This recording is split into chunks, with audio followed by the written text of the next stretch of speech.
are now locked in and listening to The Issue. This guy is a franchise quarterback, and no, I don't want to hear any pushback on that. It feels like a top 10 roster to me. It feels like it can win a championship. This is The Issue. Yo, what's up? We are back. It is The Issue. It is Thursday, January 26th, and we have another episode here for you. Shocking and surprising is how I would describe this last week. The NFL was incredibly entertaining. We had a lot of really good teams lose. We had a lot of expectations lowered and ended. Tim obviously repping the Daddy Joe shirt today. It's a big week for that. We got the matchup all set up for us. We got the Bengals and the Chiefs in the AFC Championship. Going to be fantastic. With ease. The Bengals are winning it all, I'm telling you. You think? It feels Brady-esque to me, does it not? Does he not look like Brady? Yeah, a lot of his decision-making throws, kind of the script or the game plan, very managerial at the line of scrimmage. He does a great job. Calm. So calm. Yeah, we're going to get to all that NFL action today. The show's going to start off like normal. Rant from Tim on Dak and Dallas. I feel like that's the biggest story this week. Dallas, get ready. It's not going to be a pretty show for you. It's going to get rough, and it's going to get rough quick, and then it's going to stay that way for about an hour and 10 minutes, however long this ends up being. And then to finish off the first segment, we'll have hits and misses like we normally do. Then into the second segment, we're playing the box check game, going through the 4 remaining NFL teams, figuring out what boxes they check and, ranking them to who we think is going to come out on top. And then we'll have the news to finish off segment number 2. And then in the third segment, we will, of course, be predicting the conference championship games. And then we will have a discussion / mini rant at the end on Buffalo and their loss this week to Cincinnati, which I didn't call. That was all you who predicted that one. Fantastic. Felt good. I thought the Bengals getting 5.5 was criminal. Yeah. But, okay, so I was curious, too, while we're talking Bengals Chiefs. I checked the line. What do you think it is? Oh, I would probably in Arrowhead. I wouldn't give it anything more than 3. For who? For the Chiefs, probably. They're probably favored, right? Or is this a Cincinnati favor? 1.5 for Cincinnati. 1.5 to Cincy. I like that. I would imagine because I would take that. Up. I would take that all day. I don't know. Take that all day. It's interesting. So, like you said, the Cowboys lost. I mean, obviously, everyone saw it. Prime time, right? I love seeing the videos, by the way, of the Cowboys fans destroying their TVs and stuff. As if they really expected to go to San Francisco with 2.5 days less of rest and prep and beat a much better roster. It was never going to happen. It was not like they went and lost to the Giants or something, right? They beat the Bucs who they're supposed to, and then they lost to a pretty significantly better team. Can I say significantly? It was only a touchdown, but I would say a better roster, significantly better roster on the road. But anyway, so Mike McCarthy's going to get, a lot of the major heat here, especially, that last play. Did I love it? No. Was it dumb? Probably. But, you needed 70 yards in one play against the league's best defense, right? That wasn't happening. That play is not really a factor to me. But if you watch the game and your main takeaway was wow, Mike McCarthy's really stupid for that play call, that's why they lost, I can't really help you. Was it a good call? Not really. But you scored 12 points. Were the rest of them good calls? Probably not. Right? Also, not to mention your offensive coordinators interviewing for other positions while you're trying to prepare for a game with less rest. So, you scored 12 points. That was the final, attempt. Right? That was the final Hail Mary lateral type attempt thing to win. Right? And here's what's scary if you're Dallas. The defense played really well. Offensive line allowed 1 sack. You got an all-time wide receiver 1 performance from CeeDee Lamb. 10 grabs, 117, something like that. But they looked relatively prepared from a coaching standpoint. Scored early, looked good, made a couple good adjustments. Oh no. The running game didn't show up, okay? Just the NFL playoffs against the best defense in football. It can't be perfect. So you know who it's on, right? It's on Dak Prescott. I don't want to say in full, but if we had a nice big blame pie here, like a pie chart, 90%? I mean, 90%'s fair. People want to rip Mike McCarthy. Well, first of all, number 1 red zone team in football. That's coaching. I'm sorry, but that's coaching. But anyway, people want to bang on Mike McCarthy, right? That's interesting. Let's look at Dak with him and without him. Let's start without him, right? So that was, how he kind of started his career. Jason Garrett, right? 65.3% completion, 252 yards per game, 74 touchdowns, 32 picks, 94.8 rating. And then without him, it's weird. And then with Mike, he's a better quarterback with him. Much better quarterback with him. 67.8% completion, almost 280 yards per game, same touchdown interception ratio, 99 pass rating. With Mike McCarthy. With Mike McCarthy. Huh. But no, it's definitely Mike's fault. For sure. Yeah, no. Let's just keep blaming Mike. Let's pass the blame off to anyone other than Dak. But at some point, don't the Cowboys kind of need to look inward and say, are we really going to pay 50 large for this performance? Are we? And I like Dak, but I've also been very honest about it. I've said he's a franchise quarterback. 100%. But my issue is that he's better being pulled than doing the pulling. We always talk trailer or truck. He, as a trailer, happy if I can pay him 28 to 32 million, somewhere in that range. If I have to pay my trailer 50 million a year, that's just not who he is, right? That's not what Dak does. That does not play into his strengths. Like, realistically, although it'll never really happen, right? Like, if he was a Jet or a Giant quarterback, right? If he was a New York quarterback, either of the teams making $30 million, right? Nothing crazy. That's a lot of money. Not to mention you're, a Giants or Jets quarterback, right? It's a step down from Dallas, but you still got plenty of opportunities off the field. Aren't they both significantly better rosters? Like, significantly better teams. Like, aren't the Jets a playoff team? Right? Aren't the Giants more viable and probably don't get curb stomped? 100%. 100%. So I'm not saying he's trash. But I'm saying this is Dak, and this is Dallas's new reality. He's a really fine B to B minus quarterback that if he's making 30, can be a really nice complementary piece, make 4 throws a game, convert on 3rd and 4 or less most of the time, check into some good run plays, audible out of some things. If he's making 30 doing that, and he gives me, these types of performances, I'm fine. I can sleep at night. If I'm giving him 50 large and he's throwing on 3rd and 10, 13 times, we got problems. That's not Dak. That's not who he is. You don't ask Kirk Cousins to do that, right? You're not asking Derek Carr to do that. You're not asking Jimmy G, right? And that's relatively the same kind of category he's in, right? And right now Dallas has problems because it only gets worse, right? It doesn't get better. That number only goes up. He was making I think 19 this year. 19. And that was the result. He's making 49 next year. How about 52 the next? Right, he made 19 this year. That's the result you get. So good luck. Good luck, Dallas. Good luck, Dallas. That's your new reality. So have fun. So do you move off of him? That's the thing, right? Because now here's my thing. We've seen 7 years of Dak as the starter. Have they gotten anywhere that they've wanted to be in 7 years? No. They have, 2 playoff wins? He now has the same amount of playoff wins as Brock Purdy. It is, yeah. Brock Purdy's a 7th-round rookie. Now, I know he's on San Francisco, much better roster. Either Kyle's way, a better coach. 7 years as a starter, and every single year this fan base thinks that they are going to go to the promised land. They're going to go to the Super Bowl. They're going to run the table in the playoffs, and they're going to get there. And, Dallas. Oh, Dallas, it's our year. Every single year. I know. I suggest that Dak starts getting the resume together, right?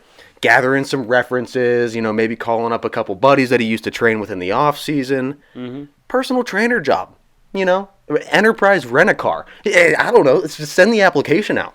I don't know about that. Look, you can't tell me that a brand as big as Dallas, with an owner like Jerry, with a thirst to win like Dallas has, is going to sit around and just be okay with the averageness of Dak Prescott. They did it with Tony Romo for years. Well, I'm not sure. And I like Tony. They did it with Romo for bad. a decade and a half almost. They're not going to win with him. They're never going to win with Dak. Dak, get your resume together. Get your references together. Get ready to move somewhere. But they're drafting in the 20s every year. What are they going to do? What's your answer? They don't have many answers in Dallas. Well, exactly. I don't have answers for them. They've screwed it up so bad. Well, they've screwed up the contracts and everything so bad with Dak and Zeke and everybody. Well, that's what I'm saying. So, Like right now, the problem is what you're paying him, right? It's not like Dak's performance. If you gave him 28 and he gave you this, would you be happy? I would sleep very well. I would take it, and he'd be easier to deal. He'd be easier to move around. I'd be sleeping like a baby if I gave him 30. Yeah, but not 50. Not 50. That's the problem, right? That's the problem. And you don't move off somebody till you have somebody else. Not everybody can be Mahomes. But with that being said, let's get into hits and misses with hit number 1 with the Eagles. I said last week with the Eagles, normally going into buys, I'm a little bit hesitant. If a team's playing well, they take a bye, can kind of get them out of rhythm, right? But I said for the Eagles, it's actually really, really good. They're banged up a little bit, and if they come back and they're healthy, that's a team that has the ability to move up in the rankings more than anybody. And if they are healthy, they're going to play really, really well. And they were healthy, and they did play really well. And was that the most impressive performance? Now, I know it was the Giants, right? It was the Giants who was easily the weakest of the teams remaining. Yeah. Was that the most impressive performance, you think? No. You don't think? No, I mean, because they were healthy, because they had those pieces, we've seen them healthy all season. For the first half of the year, they were really good. That was first half of the year Philly. Yeah, I wouldn't expect them to fall off the cliff, but it's also not shocking to me that they handily beat the Giants, right? That's valid. I'd say the biggest shock of the week for me was the Cincinnati Buffalo game, just watching Buffalo deteriorate. That's fair. On a TV screen for three and a half hours. Yeah, straight. It was bad. I expected the Eagles to beat the Giants. It was no shock. But now they're actually going to get a real test, right? Now they go see the 800-pound gorilla in the NFC, the freaking San Francisco 49ers standing there in their way to get to the Super Bowl. And now that is a roster matchup. Now, if they can beat the Niners like that, then I'll say I'm shocked, I'm surprised. But the Giants, no. But I do think it was a hit for us. We knew that if they come back healthy, they're gonna be really, really good, and that a bye would do them well, and it did hit number 1. All right, miss number 1 here.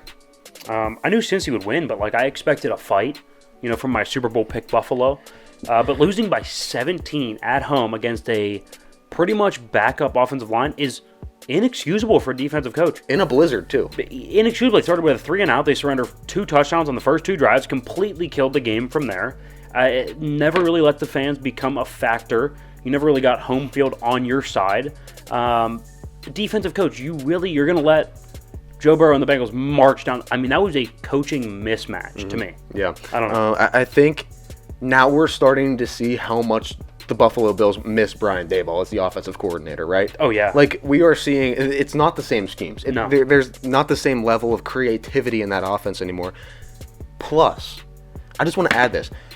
Sure, they didn't give Bills Mafia the chance to really get going, with a lead and really take foothold. But they did have an advantage at home. They 100%. had a blizzard. It's a snow team at home. Yeah, that is their element. That's where you should dominate. That's where if other teams come in that aren't used to playing in that, they should have a little bit of a shock. I agree. And you didn't get any of that. Nothing. Out of Buffalo, and I think it was just really surprising. I think it speaks a lot to Joe Burrow and the Bengals. I just and did Zach not Taylor. expect. I think it's time that you start actually considering Zach Taylor as a top coach, because what he's been able to do since he came to this organization, and think about the pieces that they were missing too. Even when they got Burrow, even when they had Jamar Chase, it was really just those two on offense. The linebacking core was near last in the league. The offensive line was near last in the league. I mean, they didn't have great framework to build around. No. And now he's done it for 2 seasons in a row that we've seen this kind of production. So I think that you got to start looking at him as a real good head coach. I agree, and also it's really, really impressive when they do this against a Buffalo, against a Kansas City. They have consistently, a top contender. I don't want to say dominated Kansas City, but they've consistently had Kansas City's number. They consistently, against good quarterbacks and against good teams, look more prepared, look better coached. So I think that it's not just what he's been able to do, it's how he's been able to do it. Yeah. And it's good on them, good for them. Hit number 2 here. I know I sound like a broken record here, but I keep getting pushback on this. And I talked about it earlier. I'll talk about it again. This is what Dak Prescott is against winning teams. I've said it before. Okay, he whooped up on the 8-9 Bucks. That's exactly what you should do. So the Bucks have a losing record. They crawled into the playoffs. They almost let the Panthers steal the playoff spot from them. Let that sink in, right? Dak's never been a top 10 quarterback. He never will be. That's the reality of Dak Prescott in big games against winning teams. That just is what it is. I hate to be the bearer of bad news here, but he's closer to Daniel Jones than he is the top 10. Jalen Hurts, Joe Burrow, anybody left. He's closer to Daniel Jones than he is anybody else that made the playoffs. Yeah, and Period. I don't know why people struggle to see that still. No matter how many times that you do that rant, provide I feel like I've done it 4 fantastic times. stats, everybody still finds a way to argue it. But then we see this at the end of the season. Then we see myself get proved right. Yeah, and then we post something about it, and then we still somehow get kicked back. Oh, well, you can't be speaking on Dak like that. You just got to wait till next season. How many more seasons do we have to wait? Well, Tony Pollard was hurt. Okay. What about your running back that's making like millions and millions and millions of dollars in Zeke? Who's Mahomes' top running back right now? Is it Pacheco? Which, first of all, who's that? Let's start there. Or is it Jerick McKinnon, who's what, like 32? So, like, oh my God, I'm sorry, you didn't have Tony Pollard. Oh my God, you had to settle for Ezekiel Elliott. Oh my God, were you able to survive? Like, not everything can be perfect. It's the NFL. It's the playoffs. Like, I don't know. Was your rosé not chilled, sweetheart? Damn. Your diamond shoes too tight. Like, all right, miss number 2 here. I said I'd be fine. Like I could sleep at night if I could sign Daniel Jones to like $20-ish million a year, right? I think that allows me to build a really nice team around him and can, consistently win games, right? Sure. Win games, sneak into the playoffs, kind of like this year. Maybe make a little bit of noise, right? I said you could probably win games for like 2 to 3 years while waiting for a star, and that's probably the route I would go. That's what I said about Daniel Jones. I don't know.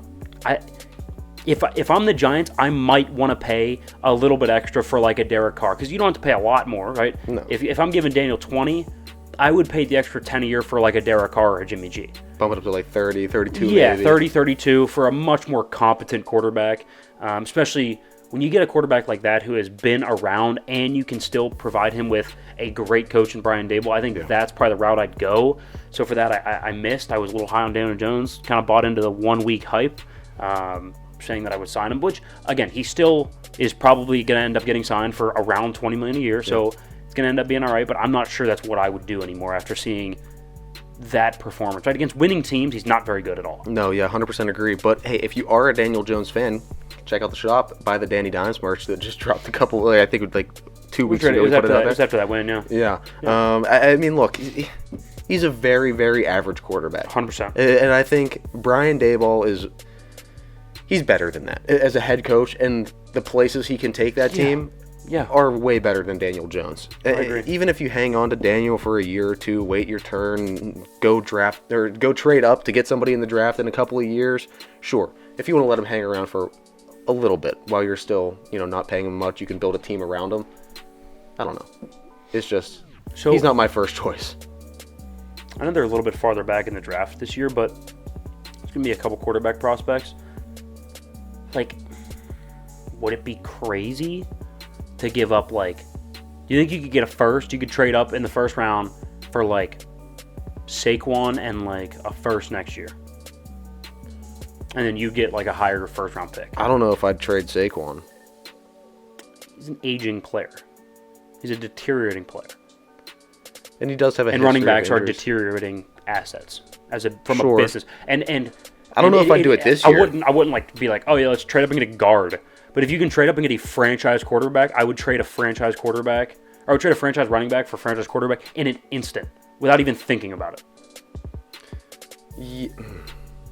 Yeah, because I mean, I'm not saying it's probably not going to happen because they're too far back in the first round to realistically trade up. Look, it's anywhere it's realistic. But it's interesting. I'm just saying, right? Because I think Daboll probably wants to bring in his guy. You know what I mean? Like somebody that he wants to work drafted with. Right. And then has the plans Developed, to groom right. and move up with. Yeah, I don't know if that happens this year, but I could definitely see it happening in the near future. 2, 3. All right, hit number 3 here. I said it for like 2 years. When Geno has been on a tear, and everybody loves Geno. Evgeny Malkin for the Penguins. Those who aren't local, right? I think it might be time to move on, right? And I said it then, I'll say it now. His top end, still a top 5 player in the game at his peak. But the turnovers are up, goals are down. If I want to see the puck turned over as much as I do when I'm watching Geno play, I'd rather it be from a young guy who's like learning from it, getting better, not a player who is deteriorating and refuses to change, right? I don't want to see the same turnovers I've been seeing for the last 10 years. It's just, if I'm going to see turnovers in the neutral zone or at the blue line like I always do when I watch the Penguins, I'd rather it be from like a young guy who can like learn from it, get better, and grow and become something great, as opposed to someone who's on the back end of a really nice career. Yeah, look, I don't want to say anything bad about Geno to the point that... No, he's Hall of Famer, third best player to ever play in the Penguins organization. Sure, but he's a top 10 player of all time. What I'm about to say bangs on Geno a little bit. He's looked lazy, a little lazy and sloppy. Not to say he has been for a while or he is consistently, but there are just plays that you watch where he kind of just loose with the puck, I think is the term. Half-asses it. Yeah, a lot. I think loose with the puck. Especially in the neutral zone. And then he's not quick to go get his turnover, you know? Like, you turn the puck over, you got to find some sort of a back check and go battle for it once it does get back into your end zone. But I see like a lot of just lackadaisical gliding around type skating. Not a lot of purpose behind it, you know? I get it. I missed number 3 here. I was skeptical on Jalen Hurts last year, but I got to give the man his flowers. I think he's a top 7 quarterback. He's absolutely dynamic. Really, really nice player for sure. A little bit wrong on him, and we're actually going to talk about his team here. Coming out of the break, we're going to do the box check game, so don't go anywhere. We'll box check the remaining 4 teams in the NFL playoffs.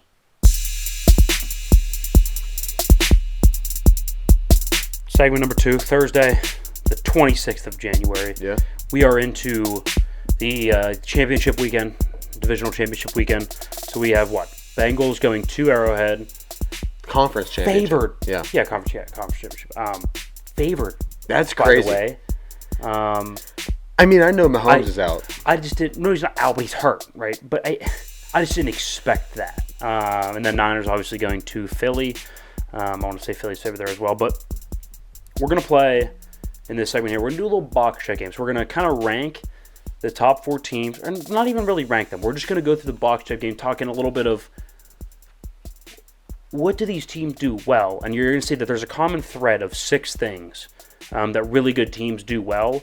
And then we'll show you kind of the bottom of the league and those 6 things, how they just don't stack up. Yeah. It's like a really good gauge. We pick the important spots, like cornerstones that you need. Simplify it. It helps you simplify. People want to say, well, but the matchup on the interior line. Do you have better players? Where you need the good players? Do you have the good coach, right? That's what we're looking for. So let's go ahead. Box check game. Let's start with the Bengals. So anyway, box check game for those who are new.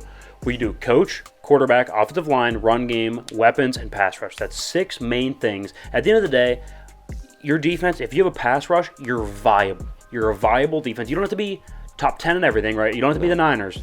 If you have a pass rush, you're viable. So that's what we broke it down into. So let's start with the Bengals. Coach, I would consider Zach Taylor, yes. Yeah, I would. Not only have I seen him get to this point 2 straight years, I've seen him do it in some pretty impressive fashion, out-coaching what we thought were really, really good NFL coaches. Andy Reid, Sean McDermott, right?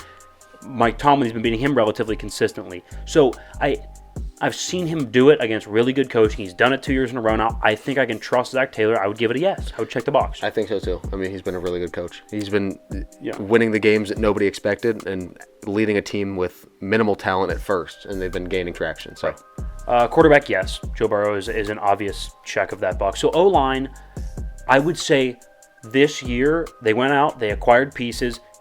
I would say overall, yes. Right now they're banged up.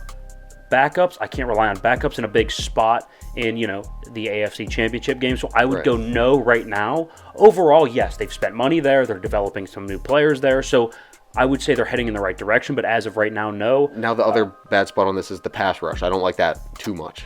Don't like the pass rush. They were towards the bottom of the league, so not ideal. But the run game was really good. Weapons really good. Yeah. So that gives them a 4 out of 6. 5 out of 6. I hate saying the term when healthy, but even when remotely healthy. They've had cluster injuries in the offensive line, so when remotely healthy, yes, so 4 to 5 out of 6. Eagles are next. Coach, I would say no right now. Not a lot of people are going to be upset. He's 1-1 in playoff games. He had 1 good year. That's great. Yeah. But he's not necessarily the most clever offensive guy. He's more of a motivator than he is a Shanahan, McVay, Andy I can't Reid, put him in that clever. category. No, I can't put him there. I would say right now, no. I would say everything else, yes, though. Quarterback, O-line, run game, weapons, pass rush, absolutely. That team is loaded. Absolutely. Yeah.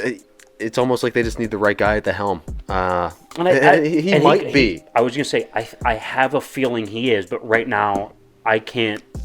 Box check is unequivocally, you don't have to worry about it. Next 5 to 10 years, don't worry about it. Yeah. That's the box check. Well, let's go 3 to 5. Next 3 to 5 years, you don't even have to worry about it. Quarterback, you don't take a call. Offensive line, you're set. Coach, nope, we're good here. You know what I mean? Yeah, it's just, I don't know. If he can win, if he can beat like the 49ers and they can make a little bit of a run this year and he can beat those If he good gets to coaches the in those Super big Bowl, situations, I would think about it. And then I need to see it repeated though, again. if he gets to the Super Bowl and doesn't get embarrassed, holds his own, they lose tough. Like the reason yes. the reason Zach Taylor is a check is because he did it last year, and now we're seeing him do it again this year. Right. And that consistency is what you look for before you go ahead and check any of the boxes. I agree. We haven't seen it from Sirianni. Okay, so 5 out of 6 right now for the Eagles. Potential to get a 6. Let's go with the Niners. I'm going to go 5 out of 6 here as well. So we got coach, yes. Offensive line, yes. Best left tackle in the game, probably. Run game for sure. Weapons, yes. Pass rush, yes. I'm going to go quarterback, no, right now. Well, 7th round pick. right. And to be fair, he's played a lot of his games at home, a lot of them against inferior teams. He has yet to go on the road against a better team, borderline better team, a really, really good defense. This is going to be the best defense he's played. He's going to be on the road. Now, I have a question for you. Now, if Jimmy G's in this system, is that a checked box at quarterback? No. Still no. Because I think it'd still take a call on Jimmy G. Okay. I still think I would move Jimmy G. You know what I mean? So, Like, yeah. like I'm talking, I'm checking the box if for the next 3 years I'm good. I'm set. I'm good. Thanks. Don't call me. You know what I mean? Yeah, like he's not moving. He's not going Right. anywhere. Like I might not love Derek Carr, but like I'm talking for 5-6 years. But personally, for 3 years, if he's on my team, I'm not taking a call unless it's for 2 firsts. Yeah, I mean, I agree with that. I know it sounds crazy. The 49ers roster is so loaded. I mean, Right. outside of quarterback, every single box, they don't just check, but they excel. Emphatically check. Every single one. Well, that's why right now, if I had to rank teams, I'd probably put the Bengals 1, but they're 4 out of 6. But the thing is, that quarterback slot is so massive with Joe So Burrow. valuable. It's such an emphatic yes. All right, Chiefs. Coach, yeah. Quarterback, yeah. Offensive line, yep. Run game, I'm going to go no. It's not consistent enough, and they don't really rely on it. Or they can't lean into it in instances and consistently do it. So I'd go no. Weapons, yes. Pass rush, yes. Weapons are on the border, but when you have Travis Kelce, McKinnon's a good back out of the backfield. Smith-Schuster's probably a top 5 slot guy in the league. They're good enough. Good enough, certainly serviceable. You would probably look to build a little bit, but for right now, 100% serviceable. 5 out of 6 for the Chiefs. So there's the top 4, right? We have 4 out of 6 for the Bengals, closer to 5. Eagles 5, closer to 6. Niners 5, could be 6. Chiefs 5 out of 6. Let's go to the bottom 5 in the standings this year in the NFL. It gets a little weird. Bears are 0 for 6. Right? Like, coach, I don't know. They don't fit anywhere. Coach, first of all, he's a defensive coach. Don't love that. No. Justin Fields, I'd No. take a call on him tomorrow for the first pick. Yep. And then go draft the guy with the first pick. I mean, it's interesting. Okay. Weapons, absolutely not. Offensive line, not. Run game, no. Pass rush, they were like bottom 2 in the league, so no. They don't do anything well. Cardinals, I would go. Or I'm sorry, Texans, I would also go 0 out of 6. Yeah, that's 0 got for to be 6. that's got to be nothing. Coach, right? no. Quarterback, no. Absolutely Pass not. rush, never. Offensive line, no. Weapons, no. Run game, no. No, they don't have anything going there. And if there was a 7th box for culture, absolutely not as well for them. Let's go with the Colts next. I would go coach, obviously not. They just fired their coach, and Jeff Saturday is not the guy. Quarterback, no. I don't think it's Sam Ehlinger. I don't think it's Nick Foles. I don't think it's Matt Ryan. No. Offensive line, I would also go no. It was a strength. I think it's become a little bit of a liability. Yeah. Injuries have not been good, and outside of Quentin Nelson, I don't trust anybody. I would give the run game a check. Yeah, Jonathan Taylor's a really, really solid back. And the offensive line tends to be good run blocking, so I'll give him a good for run game. Weapons, absolutely not. No. Outside of Michael Pittman, who are you throwing to? Mo Alley Cox? Like, for real, that's a real person. Like, Alec Pierce, like, he's fine. It's okay. There's It's a nothing good in 3. Indy either. So what are we giving them, a 2? Because then And then pass rush. Yeah, because they have a pass. Yeah, they have a rush. pass rush. Yeah, for sure. So 2 out of 6. Give it 2 out of 6. So now you can start to see how this is formulated, right? The bad teams. These They don't check cornerstone enough pieces. boxes. No, not even close. I would say like the minimum that you would have to check to beat one of these teams up at the top is 4, right? You would have to have 4. 4 of the 6. Yeah. I mean, you can afford to kind of be lacking in 2 areas. Go look at all the 8 teams from this weekend. I mean, Dallas has 4. Like, the Giants didn't, Yeah. probably don't have 4, but they felt like they were overachieving anyway. Yeah. The Jags, now it's close, but I feel like they have 4. I think they have 4 right now. They would probably have 4, maybe 3, bordering on 4. Buffalo has 4 to 5, probably. I'd say more like 5. Coach is close. Well, yeah, offensive maybe line is 4. run game's I would go maybe. I'd go 4. I'd go 4. I'd go 4. That might be Buffalo's problem, right? They're too dependent on their one checked box. Maybe. All right, let's go with the Cardinals, right? So they're down there as well. I'd give the weapons a check, and I'd give the quarterback a check. Everything else, a big question mark. Yeah. Big question mark. Coach, they don't have one. Well, we've seen Kyler be special. Line's not good. We've seen Kyler be special. Pass rush was bottom of the league. Yeah. Run game isn't there. Now, James Conner's a touchdown machine, but the run game overall, chunk yardage, not there. So what, 2 out of 6? 2 out of 6. All right, let's go with the Broncos, finally. I'd give the weapons a check right now. Coach, obviously you don't have one. Now, granted, Sean Payton is rumored, a little interesting there.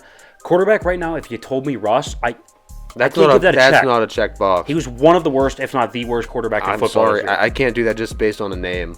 I couldn't agree more. more. It's not like you can't rank quarterbacks like name. Couldn't agree more. Name so I'd give him not for offensive line. I think they need more consistency. I'd give him run game. I'd give him weapons. Yeah. Pass rush right now has not been up to par. Weapons are on the border. Weapons are really fringe. I mean, they're gonna have to. If we do this again next year, we're gonna need to see a lot of stuff from that weapons room to keep that check. I agree. But no, so that's kind of the top 4. Chiefs fans are going to be mad. Chiefs kind of feel like a 4 to me. Bengals kind of feel like a 1. We can argue in between. They're all really close, but that's the box check game to try to kind of simplify things and I don't know, kind of boil down the opinion. So those are our top 4 teams. Like it or not, look, I know Chiefs fans are going to be upset, and I'll tell you what, that gives me the most potential to get burned. I'll admit that, right? Because if they go out there and Mahomes plays like Mahomes is capable of, then, we're going to look like fools. But Mahomes, not 100%, and they get their toughest matchup, somebody who seemed to have their number, the Bengals. So, I don't know. Call me crazy. Yeah. All right, with that being said, let's go ahead and get into the news here. Story number 1 here, kind of coming home. Pittsburgh Steelers story here. Ex-Steeler running back Rashard Mendenhall. I don't remember him at all, number 34. Yeah. Ring a bell, right? Yep. Took a shot at Ben, saying that he never, Ben never got blamed. It was never Ben's fault. Wasn't the leader, right? First of all, Rashard, Super Bowl loss to the Packers, almost 100% on you. I'm just saying, right? Gaining traction on offense, the previous 2 to 3 drives, we're driving again. Looks like the momentum's going our way, and you cough up the ball on, I don't know, like a hit, like a really, really weak hit. Like a weak hit. It was that's a bad fumble. And then it was all downhill. We lost. So how about you take a hike? That's my take on it, right? Like, we keep ripping Ben as a 2-time Super Bowl champ. He's a top 10 quarterback of all time, probably top 15 at worst. Mm-hmm. And who's Rashard Mendenhall?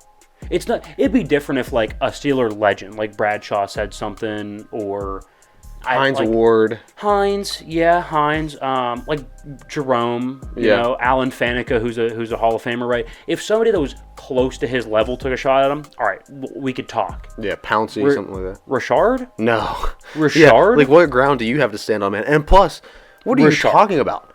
If you have been anywhere around Pittsburgh sports, you know that Ben has taken flack his entire career. Oh, my God. People have blamed Ben a year in and year out. Oh, we need to get rid of this guy. We need to move on. Oh, and people were talking 5, 6, 7, 8 years before he actually retired. They were calling for Ben's job. So, first of all, what are you talking about? Number 2, dude, you're Rashard Mendenhall. I mean, like, sure, I've never played in the NFL. Right. Like, you got something on me, man. Good job. But compared to Ben Ben Roethlisberger, we are to Rashard like Rashard is to Ben. Yeah.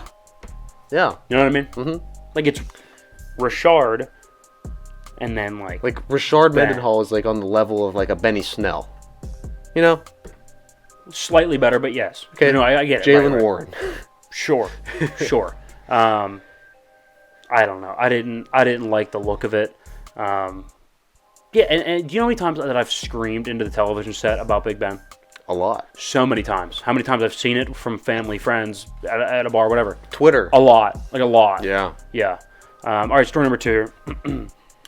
So this is interesting because we've kind of been saying it now. So story out lately is that the Packers and Aaron Rodgers are both, quote, highly aware of the possibility of a trade this offseason. So we're looking at teams like the Titans. The Jets have been thrown around a little bit. Ooh. What are your thoughts? What do you think might be a good fit? He's bound to make like $60 million. Like, that's a lot of money. Damn. That's a lot of money. What are your thoughts on Aaron, the Packers, what they should do, what he should do? Because I think it might be a win for both if he leaves. I think so. The Packers would get the thorn out of their side, and Aaron Rodgers, he'd be very prickly and tough to deal with. And then for Aaron, I think it's just a change of scenery. And I think that there's systems that he would fit really well in. We talked about it kind of when everything was going down after they lost. Tennessee being a good fit. I think you mentioned, get Aaron and then what you said, dump Derrick Henry. Like, deal Derrick Henry, get some picks, and then surround Aaron. I think he needs a run game. So I think I think Tennessee having Derrick Henry there for him would be nice, especially aging. He doesn't have to throw the ball as much. Yeah. Somebody that you can rely on in the backfield. No, I agree. It's actually kind of crazy. He's making a lot less than I thought. He's going to make 31, which makes it very doable for a lot of teams. Which then, that would be doable for Tennessee. But then I think also, what does that say for the quarterback market? Like, if Aaron's getting 31, I bet you going to read you the players above him? It's kind of laughable. So he's at 10. Carr's at 9. Okay. I mean, Brady's at 8. Matt Ryan's at 7. Kirk Cousins at 6. Ryan Tannehill's at 5. A lot of that. See, that would be great for Tennessee in that sense. Guess what the top 2 are? Well, you have Mahomes and, not yet. Mahomes is 3. His kicks in next year. So does Josh Allen's. So he'll be 3 and 4. So Dak has to be one of the 2. Dak's 2. And, who is it? What division? Same division. No. Not the same division as Dak. Same division as the Steelers. Oh, Deshaun. Deshaun and Dak are 1 and 2? Deshaun's set to make about 55. Dak 49. I was thinking Patrick through that. about 47. Josh about 40. Oh my God. Yeah, I mean, look. So and here, I think it would be beneficial for both teams, for all parties. And then you scroll down and sitting at, let's see here, at 30th in the league at 3.9 is a Mr. Jordan Love. Kenny's only making 3.1, by the way. But anyway, 3.9 for Jordan Love. Or you can pay 31 for him. So you save some money. Now you have money that you can go actually get players. I would tend to agree. I think it's good for Green Bay because they dump Aaron, they dump the noise, just the messiness with Aaron. But then I think it helps the Titans a lot too because the Titans then get rid of a big contract in Ryan Tannehill. Right. And move on with Aaron a little bit and let's be honest. I think Aaron's a much better quarterback. At this point, Aaron's a bridge guy though, right? Yeah. He's a bridge guy. You're not building, you're not going to move heaven and earth for Aaron right now. No. He's too old. Would you give up a first for him? No. I'd give up one first. I'd give up one first. I can't give up 2 or 3 because I don't know if he's going to play for 2 or 3 years. Exactly. Like, in my head, I would give up the same amount of picks as I know years I'm going to get with Aaron. A first round would be the most I would. So if I knew I was getting 2 years with Aaron, I'd give up 2 first round picks. You'd give up 2 firsts for 2 years with Aaron? Yeah, I'd give up a first for every year that I had. I don't think he's going to be playing like a first rounder at the end of the second year though. But you got to make a splash. He's not even playing like one right now. You're not wrong. It's interesting. Story number 3 here. Joey Bosa was fined $55,000 for his comments regarding the officials from the wild card game. I'm not gonna lie to you, that is complete BS. That's awful. I think Bosa was right. Those officials are awful. And here's the thing. Here's the reason it's disappointing because now people are losing money. There's jobs at stake here. There's legacies at stake, and all of that is being compromised because of incompetence. Just sheer incompetence. And it wasn't one of those, it's a bang play, it's a fast play. No. It's just really bad calls consistently. Yeah. And it's getting out of hand in some instances. And I hate complaining about the officials because they mostly balance out. But it seems like I don't think the volume of bad calls is going up. I think the severity of bad calls is going up, if that makes sense. Like at its worst, is getting worse. Yeah. The officiating has been kind of the black eye of the NFL for the last couple of years. $55,000? That's a lot of money. Yeah. That is a ton of money. So I don't know what Bosa's making. He's making a lot of money, probably. I know he's making a lot of money. What is that, a game check or 2? It would have to be, right? $55,000? Imagine getting fined at your place of business for an entire paycheck. That would hurt. It would suck. That would hurt. It would suck. Yeah.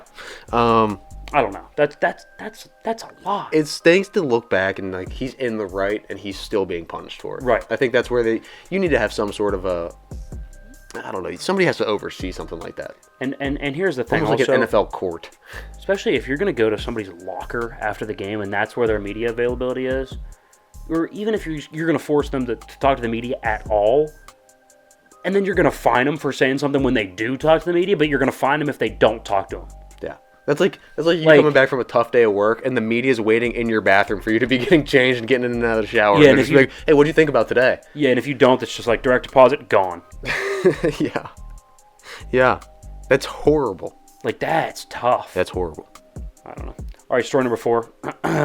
We don't talk a lot of politics here, but the wokes are at it again. And the reason we're talking about this, because they're attacking Tony Dungy, I don't want to say all-time coach, top 25 probably, top 50 of all time, good on TV, for his pro-life stance. I would tend to agree, but that doesn't matter, right? But anyway, people are jumping down his throat, right? Here's my suggestion. Why don't we just all mind our own damn business and get on with your life?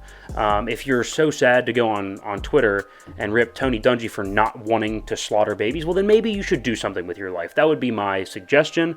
We need to tolerate differences in people, right? I have to accept if somebody wants to, I don't know, be a horse for a day, and I have to accept that. So if we can't accept Tony Dungy for not wanting to kill babies, I'm thinking that's on you. I just think it's something interesting to look at. I don't know. That's all I have to say. Yeah, I don't want to get too much into it. We really do try to steer clear of all the political stuff, but when it's just this bad, Tony Dungy's too good of a guy to let me sit back. That's why I had to say something. Yeah. Tony Dungy's an all-time guy. And you just start looking at some of the reasoning that people are trying to either cancel somebody or get them run out of their job. It's ridiculous. It's getting ridiculous. Like, if I wake up and I have to refer to you as a dandelion for 24 hours...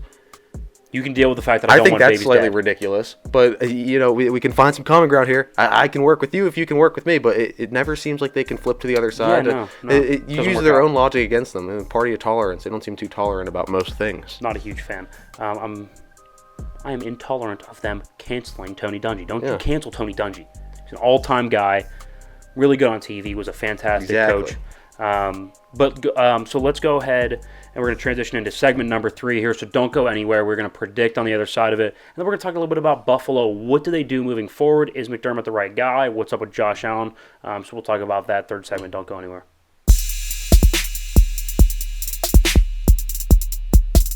Here we go, third segment of the issue. We have the conference championship games to predict in this segment. So we've gone to the point in the season where we only have 2 games to predict. 2 games. We were going through, like, at one point, when we're in the middle of the season, week 8, you got, like, 16 games. 15, 16 games, yeah. And that's, like, before the bye weeks kick in. It's real bad. Yeah. Because you got all 16 every week. Those were some long segments, long prediction segments. This one's going to be a little shorter, but we're going to go more in-depth, obviously. Bigger game, higher stakes, and the winner goes to the Super Bowl. So it'll be very interesting to look over. Also, we have the matchup that we were hoping for, right? We got Joe Burrow, Patrick Mahomes, Bengals, Chiefs in the AFC Championship game. So go make sure you're repping whatever, go get your Joe Burrow merch if you are in Cincinnati. If you're in Kansas City, you're not going to like it that much unless you're a Bengals fan that's living in Kansas City.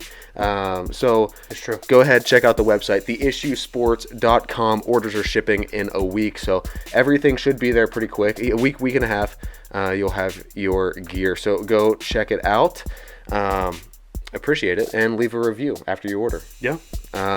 But big segment today, so let's get into it. We have our predictions. We just finished up the box check game in the last segment, the beginning of the last segment.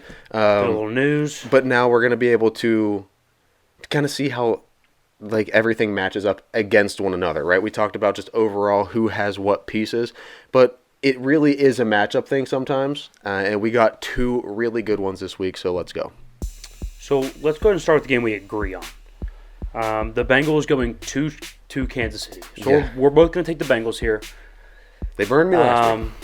I would say so. So my reasoning is, first of all, right now I think, especially with Mahomes having a high ankle sprain, I think he's a better quarterback. He's a better quarterback right now than a limited Patrick Mahomes. I think Patrick, his mobility and his ability to kind of create outside the structure of a play is what makes him him. Right? That's kind of what gives him the edge over Burrow, because Burrow's more accurate. Burrow's probably a little bit better pre-snap. He's safer with the football. A little bit safer with the football, but you still get some of the shots downfield. I think he's got a better receiving core to throw to. The only thing that Patrick has over him is that ability to extend plays and kind of do the spectacular. Yeah. Joe doesn't do the spectacular quite as much or quite as well as Patrick does. So with a limited Mahomes, I think Burrow's a better quarterback. I think right now Zach Taylor is coaching his ass off. Yeah. I'm thinking they can run the ball more consistently. I'm going to take the Bengals on the road. I like the Bengals. I mean, I really like the Bengals. We know how bad high ankle sprains can be. Those are things that can linger, and that really... Oh, that's going to hurt. He's going to feel that. Yeah, especially the way he plays the game. His style, like you said, very big. Just running around the whole time. Relies on it. Lives and dies on it. Yeah. So he's really going to have to kind of play a game that he's not used to playing. And for that reason, I like the Bengals. Not to mention the Brady-esque feel that Joe Burrow has to him. So he comes in very methodical. Insanely accurate. There was a statistic, if Joe Burrow retired today, he would retire as the most accurate quarterback in NFL history. Let that sink in. It's true. That completion percentage is crazy. And the weapons. I mean, you got Tyler Boyd, who he's not even been the biggest guy. You got Jamar Chase. You got T. Higgins. But then you have Tyler Boyd as your number 3, he has been influential. And he's been influential in the playoffs. You got Hayden Hurst, the tight end, has been really, really good. She had betting the tight ends for the first touchdown scores that all hit. Yeah, that was crazy. Insane. Kind of crazy. What were the odds on that? Do you know? I don't know. It was a lot. I saw just the one was plus 1,500. Yeah, the one. Yeah, it was Schultz was plus 800 or something like that, and there was Kelsey was I don't know, plus 100 or something. Maybe. I think Hayden Hurst was up there. He was plus something. Yeah. Anyway, I think they're a better. I think they're a better roster right now because of the healthy quarterback. So Bengals going on the road, but it does feel Brady-esque to me, right? Has Brady not done this his entire career? Go on the road as an underdog, slight favorite, right, somewhere in that range. Sometimes Vegas will give you the line, but yeah. I feel like Brady was always in your head. He was favored, but if it was by a point and a half, and you're like, nah, it's Brady. He's got it. Yeah. Brady's got it. It feels kind of the same with Burrow. How cool is Joe Burrow too? The post game interview, the throw and warm ups, and then that post game interview where he goes, yeah, well, hope they can get their refunds.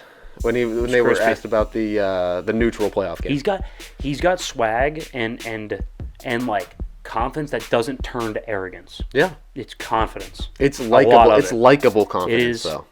It's close and it's right on the border, and that's what makes it so good. As a Steelers fan, I love it, and that says so. That's true. I feel like. I agree. All right, let's go with the one we disagree on. You're going to take the Niners. Mm-hmm. I'll take the Eagles. Crazy. The only reason is just the Eagles being at home against a rookie quarterback. I cannot rely on Brock Purdy. He has not gone on the road and beaten a good team. He just hasn't. He's not gone on the road and played a good team. Yeah, but the Eagles have only seen the Giants up until this point. No, I'm talking since Purdy started starting. But yes, you're right. This is going to be the best roster the Eagles have seen in I agree. In the season, all season. I will say a concerning stat is that the Eagles, when facing top 10 defenses, are 2-3, and the Niners is the number 1 defense. It's going to be. It doesn't bode well for me. I have a feeling, right?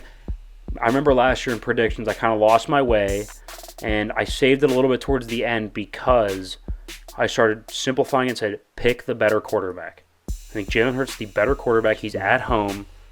I like Brock. Oh, dude. Not sure I can trust him on the road. That's a really big spot. That's a really, really big spot. Big spot? Yeah. Okay, so do you see this as this isn't going to be a shootout, I don't think. I think this is going to be a really defensive game. I think the Eagles sack Brock a lot. I think the 49ers defense gets to Jalen Hurts. Sure, Jalen Hurts has played really well all year, but at the end of the day, he's still a younger quarterback in the league, and that is a nasty, nasty defense. So I see it being really, really defensive. I don't see a lot of points being scored. I could see the end of the half, and none of the teams are above double digits. To me, it feels very 23-21-esque. Real close. Real close. Game-winning field goal, something? Something like that, yeah. Really, really close. Really close. Okay. No, that's it for predictions. We're split. That's it. We did 2 games. So we're split on that one. I'll take the Eagles. We'll take the Niners. We're both taking Daddy Joe Burrow. My boy. Bengals going to Arrowhead.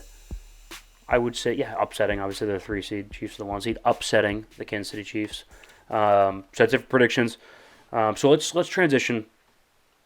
Everyone kind of knows the expression. I think it's actually even a song now.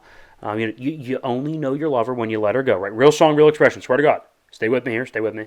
So it basically means you can tell a person's value when they're no longer with you. You know, whether that's relationship, whether it's in business, whatever, right? If this isn't Brian Dable and the Buffalo Bills, I don't know what is, right? So you see a person's impact 2 ways, right? Whether it's player, coach, executive, whatever.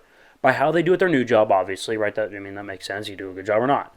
But a really, really good way to see, how valuable and how good that person is, that, the coach, player, executive, whatever, is how does the place look when you leave it? The place you left, how is it after you leave? So let's look at Brian Dable through those 2 lenses, right? Of course, goes to New York. Completely saved Daniel Jones' career. Saves it. Not even close. He was a reach at 6. Didn't work for his first 2-3 years. Probably a bust. Might get a contract now. Saved a career. Made them viable. They go from 4 to 10. 4 wins to 10 wins, including their playoff win. With maybe, 2 high-end players on their entire roster. Or like Saquon, I think, is there. The Andrew Thomas, the left tackle, is probably there.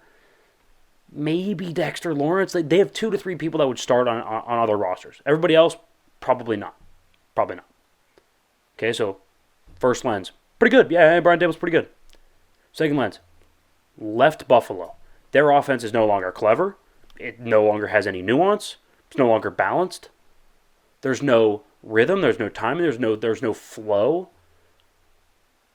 Colin Cowherd says it all the time. Is there an identity? Is there a system in place, or are they just calling plays? It feels to me like Buffalo is kind of just, they just look at the play sheet with no real intent, no real pattern, no real rhythm to their play calling. They just kind of look at the play sheet. What do we feel like doing for this down and distance? There's no setting things up. There's no rhythm. Like, for example, you can kind of almost see Kyle Shanahan baiting the defense, right? Defense obviously is going to come into the game, depending on what defense they're playing, probably loading the box, right? Which actually is good. Philadelphia-wise does not load the box a ton. Matchup-wise. But anyway, if they don't load the box a ton, he's going to run the ball. You're going to start to creep up a little bit. Then small play action. Then run the ball. You creep up even more. Big player at the top, right? You can see him setting things up with formations, with motions. To me, it just looks like it's line up and go. Right? It doesn't look like there's a scheme really in place. It's just, hey, Josh Allen's a specimen. He's going to connect with another specimen, Stephon Diggs. If that doesn't work, Josh, you might as well run. That's it. That's the plan. That's not a good plan. It's not.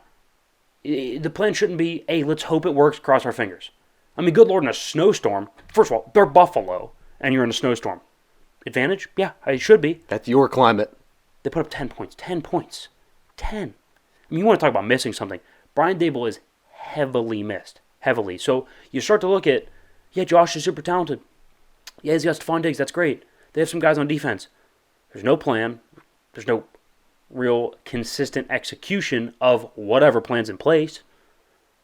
And we can sit here and we can blame Ken Dorsey, the offensive coordinator. It's been the same problem with McDermott since he's got there, right? Offensive line hasn't been developed, no run game, no real scheme outside of when Brian Dable was there. It's been the same problem the entire time with McDermott. This is my argument with Tomlin as well, right? We can keep burning through OCs, and I would argue Canada's not a good one, but we can keep burning through OCs, but at the end of the day, no matter who's coming in, it's still a 3rd and 10 screenplay, right? It's still a 2nd and 10 draw, right? No matter who we have coming in, it's the same issues, right? So we can argue all day long, is it the head coach, is it the OC?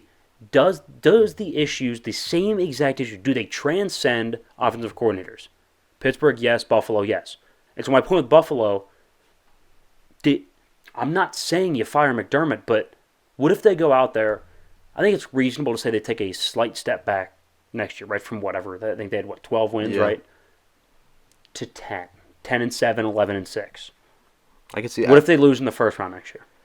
Well, then jobs are in jeopardy because you have Josh Allen. Jobs already should be, in my opinion. Yeah, I mean, because you can't have... This is almost like the same argument that you could make for the Brandon Staley in Los Angeles type deal where, you have a quarterback of this caliber, right? You have Stephon Diggs. You have some pieces. You should be winning. This is your window to win. More. Yeah. And you way more. You should not lose by, 2 scores? Three scores. 3 scores at home in the snow in the divisional round of Cincinnati. Who It shouldn't happen. Backup offensive line. It shouldn't happen. It's inexcusable.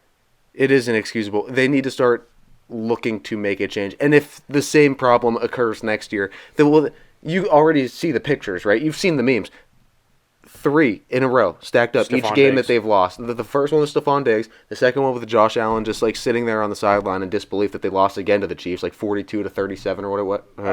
Whatever Mahomes drove down there in 13 seconds. That game, right. With no timeouts. Yeah, right. And then this one where they just got absolutely boat raced by Cincinnati in their own freaking stadium. It looked like Joe Burrow played in 6 feet of snow for his entire life. He wasn't phased at all. He looked more comfortable. Yeah, he did. 100% more comfortable. And the other thing that I'm not big on with Buffalo right now, I love Josh Allen. Great quarterback. His attitude, piss poor.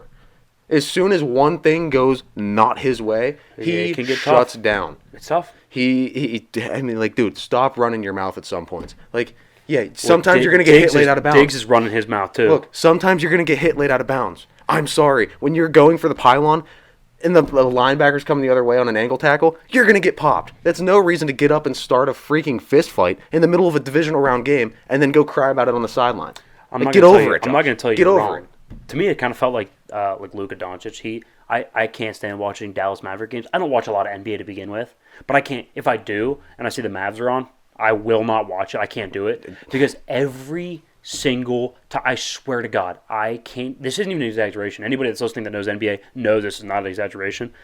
Every time down the floor, Luka is running. I don't understand how he doesn't get teed up 3 times. Well, he'd be thrown out after 2, but I don't understand how he doesn't get teed up twice a game and thrown out every time. It's ridiculous. But Josh, he is a little bit too feisty. He needs to get those emotions under control. It gives Phillip River vibes, but physical. Physical Phillip Rivers. 6'5", 250. And not just screaming at you, but he was going to go throw a punch and then let his team finish it. I hated that. That video of him starting that, I think that was 2 weeks ago. He gets in that fight, and then he just walks off the field while the rest of the team just finished the fight he just started. I think it was 2 weeks ago. It was ridiculous. I was like, come on, Josh Allen. What the hell are you doing? You're too talented for this. I love you too much for you to start giving me stuff to bang on you for. It's all right. It's fine, though. Joe Burrow won because Joe Burrow's a savage. He is. Daddy Joe, some might say. He's about to, absolutely backpack his team again in Arrowhead. Make Mahomes a little boy. It's fine. It's going to be awesome. So it's going to be great. For when that happens, you're going to want to brag that you saw that coming. So what you're going to go do right now, since this show is now over, you're going to go to theissuesports.com. Link is right in the bio. Stand up for you. There you go. Daddy Joe. Right there. Okay, so go buy it. Everybody that's a Cincinnati fan should own this shirt. Theissuesports.com. They are on sale, playoff sale, 10% off. Come on. It's almost a crime to not. And the code is HOODAY. So very fitting, very fitting. But guys, that's all we have for you today.